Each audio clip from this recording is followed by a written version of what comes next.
Hello, Coach Jackie here with you today, and I want to give you 5 tips on how you can create more diversity in your diet each week. Now, before I get into those 5 tips, let's talk about why you would even want to. Why should you get more diversity in your foods each week? Well, it's because different foods, particularly colorful foods from plant sources, have different types of vitamins and minerals and other nutrients in them. And our guts are a delicate ecosystem, and to maintain the balance in that delicate ecosystem, you need to feed those bacteria different types of nutrients.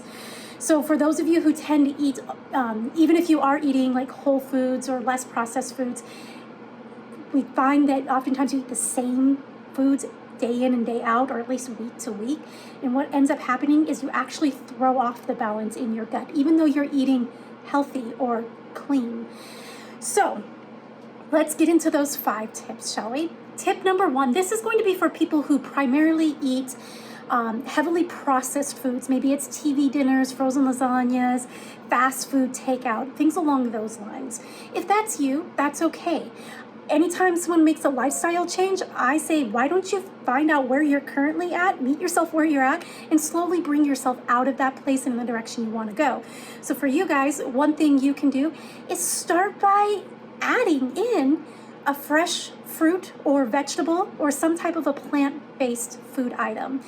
And just start by, the next time you go grocery shopping, buy one thing. Consume that thing before you eat your takeout or before you eat your TV dinner, frozen lasagna, whatever that may be.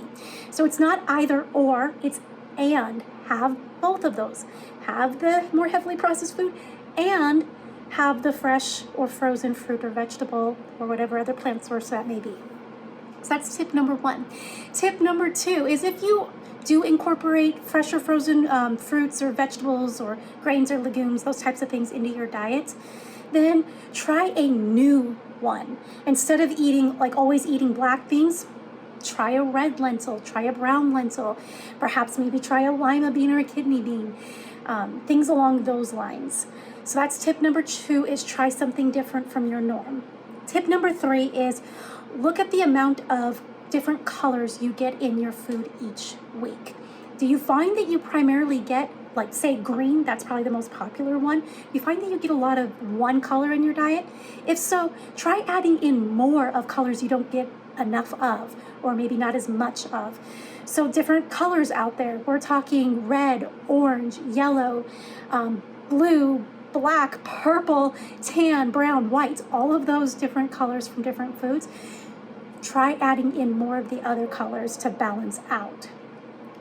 Tip number 4, this is different color sources. So if you do get a lot of color already in your diet, look at getting them in different sources from week to week.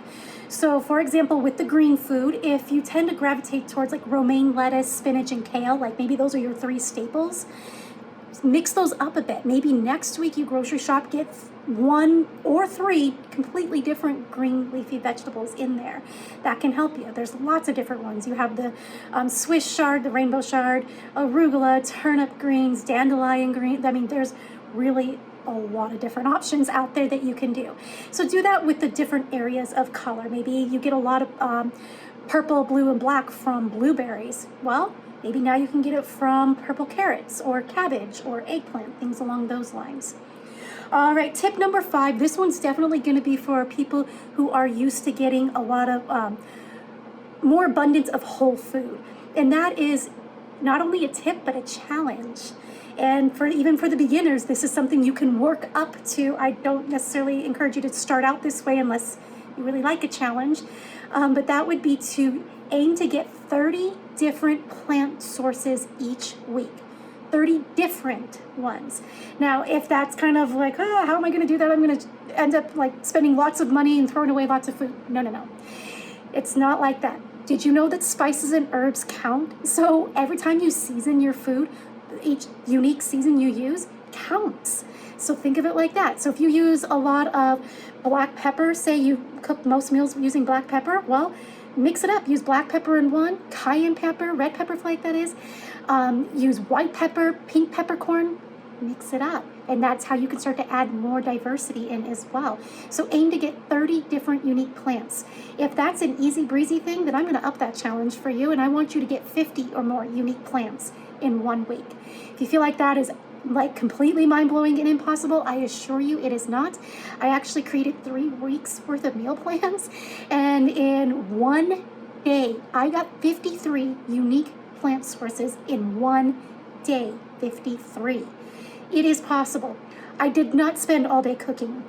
They weren't these elaborate, intricate meals. Most of them, there was only one part of that that took a little bit more prep work, and that was because I was chopping up some fruit with it. That was it. Most of the meals in that day, I had 3 meals, were extremely easy. I made in under 15 minutes. So I assure you it is possible.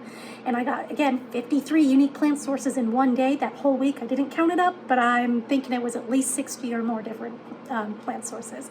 So there you go. Those are 5 tips on getting more diversity in your diet. Now, if you want to learn more about what each different color and source is about, like what does it offer? Because we're not just talking about physical health when it comes to adding more diversity from real food is not only going to benefit your physical health, but it will directly impact your mental and emotional well-being and health as well. So, throughout the month of February, every Monday, I'm going to talk with you on Facebook Live in our Thrive in Health and Wellness community, as well as here on YouTube Live. I'm going to talk about different colors and their purpose each week. I'm going to do different color groups each week so you can learn more about them. I would love for you to comment below about your experience, no matter if you're implementing tip number 1 or tip number 5 or somewhere in between. Share with the community about your experience. We have a lot of followers, so a lot of people can learn from you, not just us. All right, guys, I hope you find this useful and helpful, and I can't wait to see what you have to comment below. More to come. Talk to you in February.